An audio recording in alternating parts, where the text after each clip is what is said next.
La pieuvre n'a pas de masse musculaire, pas de cris menaçants, pas de cuirasse, pas de cornes, pas de dard, pas de pince, pas de queue prenante ou contendante, pas d'aileron tranchant, pas d'aileron onglé. Pas d'épines, pas d'épée, pas de décharge électrique, pas de virus, pas de venin, pas de griffes, pas de bec, pas de dents.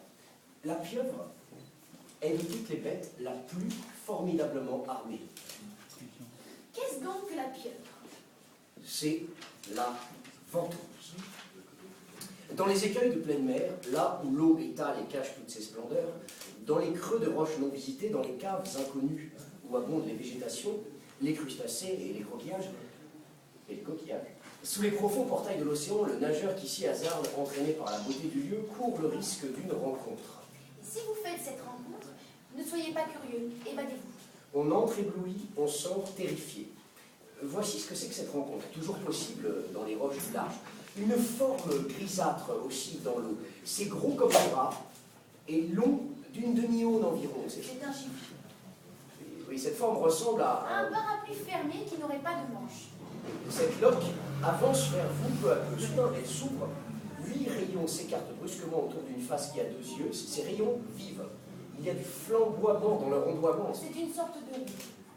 Oui, déployée, elle a 4 ou 5 pieds de diamètre. Épanouissement effroyable. Cela se jette sur vous. L'hydre harponne l'homme. Cette bête s'applique sur sa proie, la recouvre et la noue de ses longues bandes. En dessous, elle est jaunâtre. En dessus, elle est terreuse. Rien ne saurait rendre cette inexplicable nuance poussière. On dirait une bête faite de cendres qui habite l'eau. Elle est arachnide par sa forme et caméléon par la coloration. Irritée, elle devient violette. Alors, chose épouvantable, C'est mou. ses nœuds garrottent. Son contact paralyse. Elle a un aspect de scorbut et de gangrène. C'est de la maladie arrangée en monstruosité. Elle est inarrachable. Elle adhère étroitement à sa proie. Comment? Par le vide. Les huit antennes, larges à l'origine, vont s'effilant et s'achèvent en aiguille. Sous chacune d'elles s'allongent parallèlement 2 rangées de pustules décroissantes. Les grosses près de la tête, les petites à la pointe. Chaque rangée est de 25. Il y a 50 pustules par antenne et toute la bête en a 400. Ces pustules sont des ventouses. Alors ces ventouses sont des cartilages cylindriques, cornés, livides. Sur la grande espèce, elles vont diminuant du diamètre d'une pièce de 5 francs à la grosseur d'une lentille. Ces tronçons de tubes sortent de l'animal et y rentrent. Ils peuvent s'enfoncer dans la proie de plus d'1 pouce. Cet appareil de succion a toute la délicatesse d'un clavier. Il se dresse, puis se dérobe. Il obéit à la moindre intention de l'animal. Les sensibilités les plus exquises n'égalent pas la contractilité de ces ventouses, toujours proportionnées au mouvement intérieur de la bête et aux incidents extérieurs.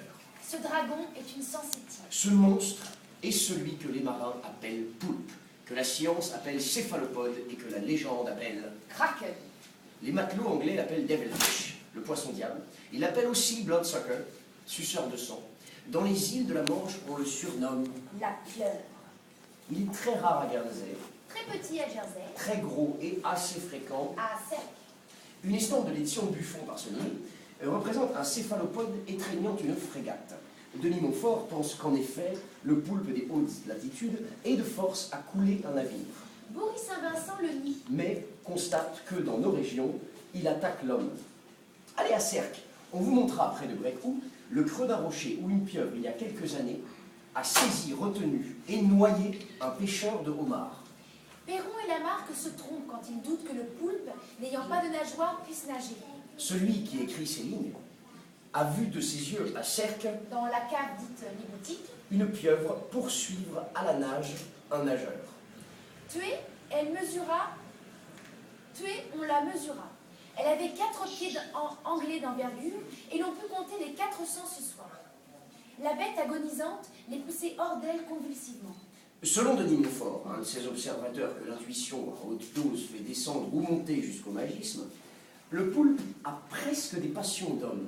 Le poulpe est. En effet, dans l'absolu, être hideux, C'est haïr. le difforme se débat sous une nécessité d'élimination qui le rend hostile. La pieuvre nageant reste pour ainsi dire dans le fourreau. Elle nage tous ses plis serrés. Qu'on se représente une manche cousue avec un point dedans.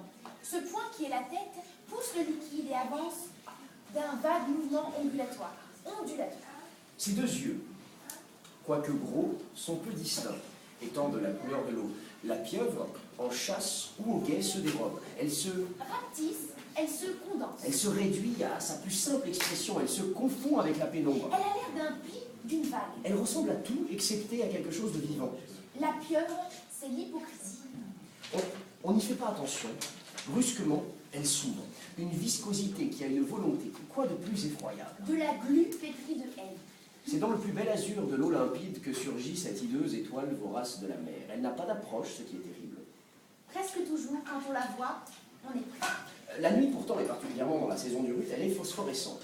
Cette épouvante a ses amours, elle attend l'hymen. Elle se fait belle, elle s'allume, elle s'illumine. Et du haut de quelques rochers, on peut l'apercevoir au-dessous de soi, dans les profondes ténèbres épanouies en une irradiation blême, soleil, spectre. La pieuvre nage, elle marche aussi. Elle est un peu poisson, ce qui ne l'empêche pas d'être un peu reptile. Elle rampe sur le fond de la mer. Elle marche. Elle utilise ses 8 pattes, elle se traîne à la façon de la chenille arpenteuse, elle n'a pas d'eau, elle n'a pas de sang, elle n'a pas de chair. Elle est flasque. Il n'y a rien dedans, c'est une peau. On peut retourner ses 8 tentacules du dedans au dehors comme des doigts de gants. Elle a un seul orifice au centre de son rayonnement. Cet hiatus unique. Est-ce l'anus? Est-ce la bouche? C'est les deux. La même ouverture fait les deux fonctions, l'entrée et l'issue. Toute la bête est froide. Le carnasse de la Méditerranée est repoussant. C'est un contact odieux que cette gélatine animée qui enveloppe le nageur, où les mains s'enfoncent sous les ongles de la bourre, qu'on déchire sans la tuer, qu'on arrache sans l'ôter, espèce d'être coulant et tenace qui vous passe entre les doigts. Mais aucune stupeur n'égale la subite apparition de la pieuvre. Méduse servie par 8 serpents. Pas de saisissement pareil à l'étreinte du céphalopode. C'est la machine pneumatique qui vous attaque. Vous avez affaire à du vide ayant des pattes. Ni coup d'ongle, ni coup de dent. Une scarification indicible. Une morsure est redoutable, moins qu'une succion. La griffe n'est rien près de la ventouse. La griffe, c'est la bête qui